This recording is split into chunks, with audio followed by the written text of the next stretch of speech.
G'day. I'm some rando from the internet, and today I want to softly speak about a few things. Firstly, I'm starting this channel because I like the sound of my own voice, and I'm conceited and arrogant. That's it, really.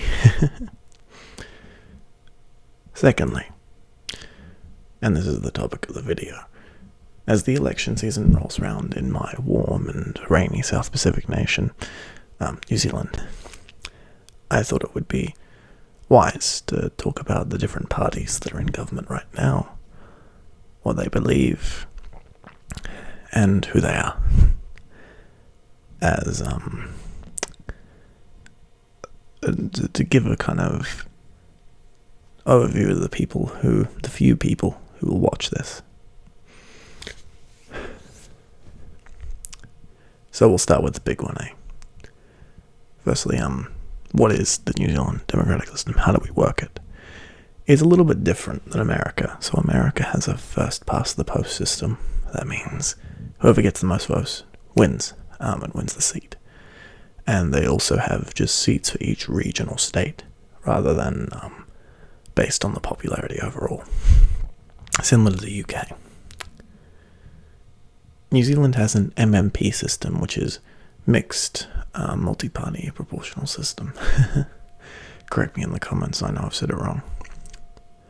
Which means people have two votes. They have the party vote, which is just anyone in the country vote for any party in the country, and the local vote, which is your local MP, your local state, if you will. Now, there are actually, I think it's 6 parties in the New Zealand government right now which hold seats. Now, seats are how we govern. We have a prime minister, not a president, which means he's just the leader of the party. He doesn't hold any extra powers, really, other than being able to, try and herd politicians, which is like herding cats, very difficult. So our current prime minister, before the election starts, is Bill English. He wasn't the person we quote-unquote voted in. Also, that's another little caveat. We don't vote in a president, we vote in a party, and the party picks the prime minister. They don't have any extra powers or anything special like that. They can sign certain legal documents and deal with certain administrations and departments. For instance, our spy agency, the New Zealand anything, is quite small though, so our spy agency is probably nothing, although they could be listening. Careful. Ooh. So the most powerful party in New Zealand, quote unquote, is the National Party, which again is led by Bill English, so he is also the Prime Minister. And we'll start with them. The National Party is quite a small party in terms of actual power. They don't even control 50% of the seats, because we have MMP parties form coalitions when they don't have the majority of the seats. So what they do is National is aligned with, I think it's the Multiparty and the ACT party. They formed a government together to kind of give them control, in a way, over how the country is run. National itself tends to be fiscally conservative, I guess, for New Zealand. It would be similar to the American Democrats, but Britain's Conservative Party, but they're actually quite socialist in leanings. They won't cut any major programs. They're for healthcare. They're for some semblance of border controls, and therefore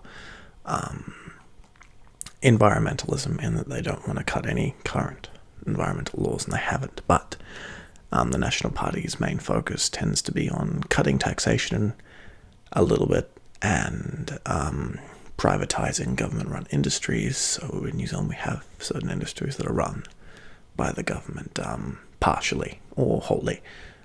So power companies, it used to be telephone companies, but we sold them off. Things like rail, air, so the government still has a share in Air New Zealand. And I don't think they have any shares in Kiwi Rail, not anymore. Again, correct me if I'm wrong in the comments. Oh, nervous laughter, terrifying. So yeah, National is New Zealand's quote unquote conservatives as far as financial go. So they are quite liberal. Over half of the party voted for same-sex marriage, I think in 2013-14. 2015, I think it was, when they had that. Probably should research, but this is just a ramble. Don't take this seriously. It's just on and on and on. So they're quite, I guess, classical liberal, you'd call them. Next up, we have Labour Party, which is also very similar to National. They're the other big party. They're led by, I think the party got changed by big scandal, but oh well. They're currently led by Jacinda Ardern. I can't pronounce her name. But they're led by a lovely lady. They're the more socialist, technically, party. So they focus on kind of spending more money, keeping industries government-owned, and kind of bringing things economically more under government control and under regulation. They're somewhat environmentalists, but not really. They're still in the centre, I guess you'd call them. National and Labour are kind of reflections of each other, with National being slightly more, I guess you'd call them economically liberal in that they want free markets, but they don't push it too hard, and Labour being more economically conservative or economically socialist in that they want to return New Zealand in a way to its old socialist self, even though they're responsible for the reforms that changed New Zealand from a socialist to I guess a capitalist country, as you'd call it. So Labour tends to promote government control over industries. They also tend to focus on spending more on government programs, so feeding children or providing free breakfasts or lunches or dinners. Things like the dole, they're in support of, although that's a contentious issue in New Zealand, the dole.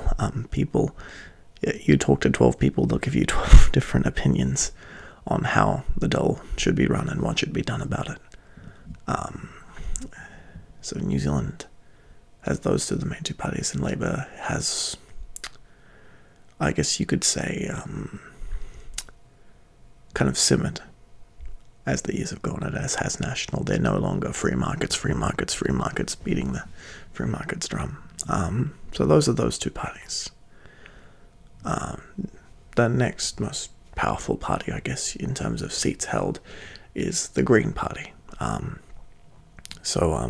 The Green Party is relatively new. Been around for 20-30 years. And as these have gone and environmental changes have happened and New Zealanders have started to feel that impact, they've kind of picked up votes. So they're currently New Zealand's third largest party. I think they hold about 15 seats, roughly. So they've got quite a bit of punch in New Zealand. And their main focus is, I guess what you'd call social justice, in a way. So they tend to focus on the social issues and the environment rather than the economy or anything along those lines. They tend to be very liberal, pro-immigration,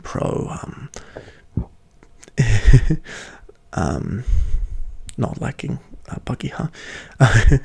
No, they're not that bad, but they're mainly focused on the environment and caring for the environment. They have their nutty elements like all the parties do. But they're good people. Most of the parties here are good people, and that's another thing I kind of want to bring up. New Zealand doesn't have this kind of aggressiveness in politics that like you see in other countries. Everyone else is always so like angry and self-righteous and proclaiming, and Kiwis tend to be a little less aggressive about politics and about policies and about how the government is run, because things are mostly run pretty well and we don't mind too much. Yeah, so that's the Green Party. The next party down is almost as powerful as the Green Party. I think they hold about 11, 12 seats, quite a few seats, surprisingly, is New Zealand First. It's led by Winston the Green Party's led by James Shaw, by the way. Terrible memory. New Zealand First is led by Winston Peters.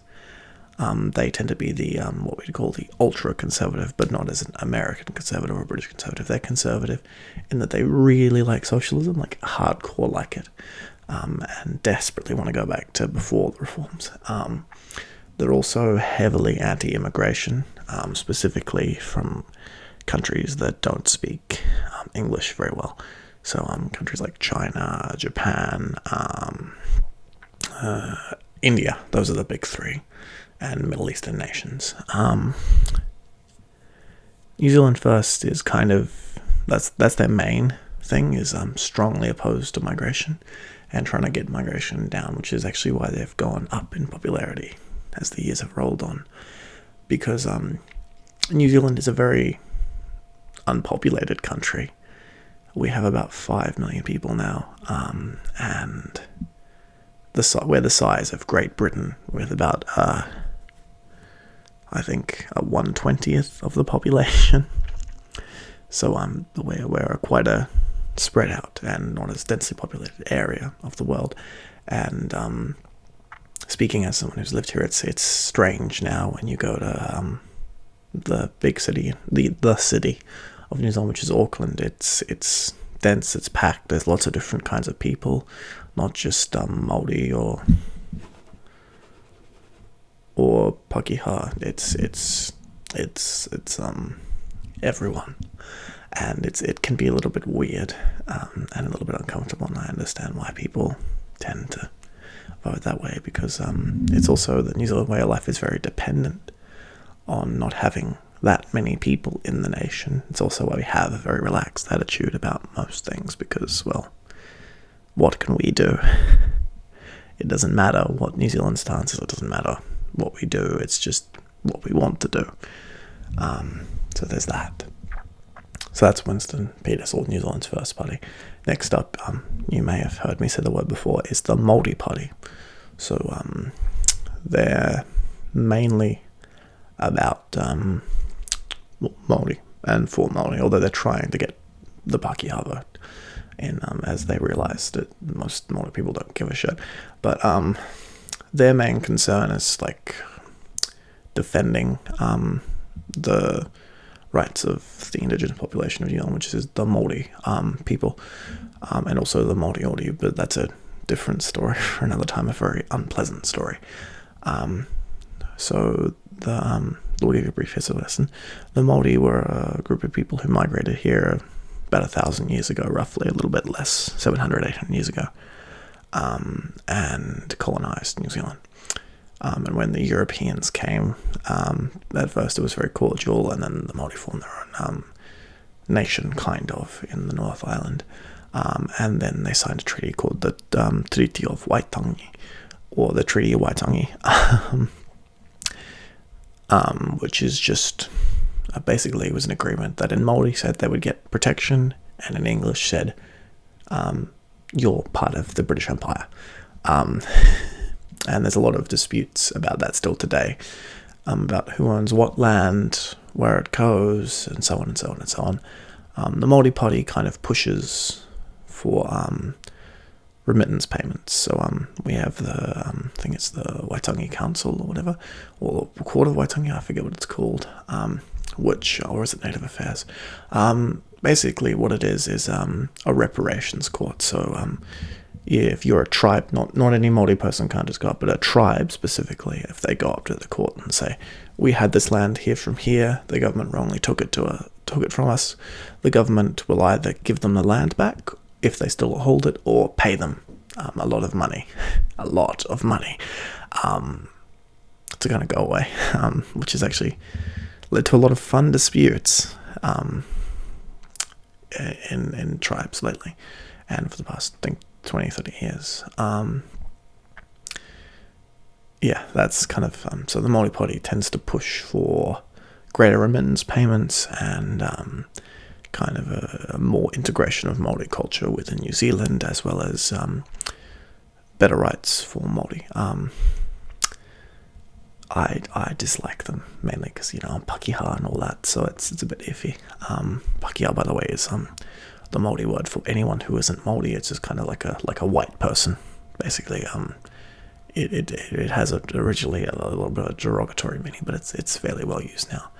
Māori, by the way, just means native-born or original person. It means normal. Anyway, that's enough New Zealand history for now. Maybe I'll do a video on it at some point. Next up, we're reaching... So the Multiparty have very little influence, but they're one of the parties that sided with National to give them power in government. Next up, we have ACT, which has a massive total of 1 seat in the government. Multiparty had 2 seats in the government. So ACT is kind of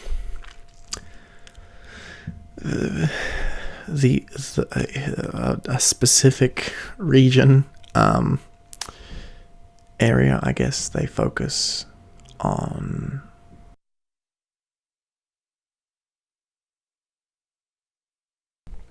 the kind of policies you'd expect from the American Republican Party. So they're for more military spending. They really like free trade. They don't like environmentalism too much. They don't like the Waitangi Tribunal or the court system. They don't like students having interest-free loans. They don't like the welfare system. They don't really like any of New Zealand's government at all. They want to change everything to be basically like America. Little less crazy, but you know what I mean, like America in that sense.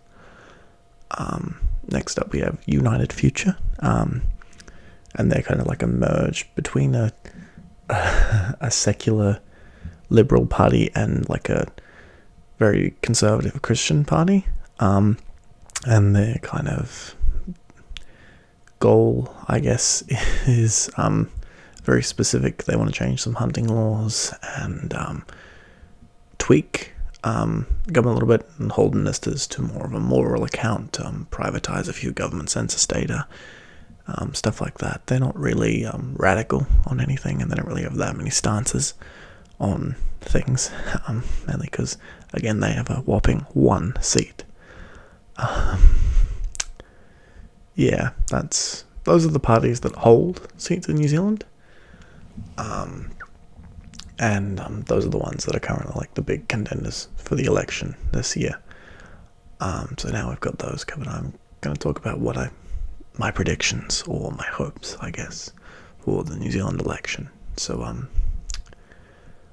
I'm a filthy immigrant to these isles, and I'm actually still tossing up who I'm going to vote for, but I'm really torn between New Zealand First and the Green Party, mainly because I like the way New Zealand is right now. I like the calmness. I like the fact that there's so little people here, and I can walk 5 minutes in almost any direction and find forest, find farmland just there. So New Zealand First has appealed to me. I like socialism, not too much, but like a little bit more would be nice. Winston Peters and the New Zealand First Party in general, its policies around the environment are just terrible. They're awful. And I don't like Winston Peters as a man, but the policies I do. The exact inverse of that is also what I'm talking about, because I really like the Green Party as well.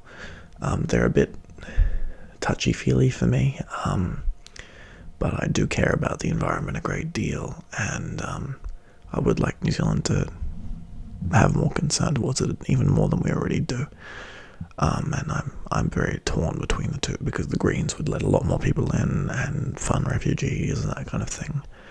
And Winston Peters is sort of nutty, a bit too nutty, but so the Greens is the problem. I'm choosing between two nutters, which is probably why Labour National kind of always tend to get them a larger share of the votes, because they're very reasonable in the middle, calm. Most people can be like, yeah, I agree with some of that. Speaking of which, it'll be interesting to see, because the last time Labour had a female prime minister. They won 3 times in a row, so who knows? Maybe they'll do it again. They could do.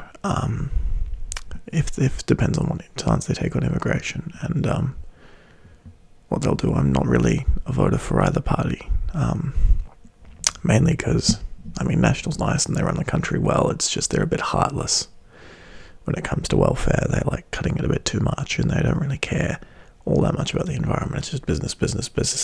They were for the TPPA, which is the Trans-Pacific Partnership, which I didn't like because it basically gave America more control over us. But that's another topic entirely. But I didn't like that bill. Labour, they're all right, but they're too much like National, and I find them to be kind of wishy-washy and not good at balancing the budget, and we've still got debt, and I don't like that our nation has debt. It shouldn't just have debt at all. We're a nation, we should not be having debt, and that's another thing entirely. The party under it, I guess, is the Multiparty.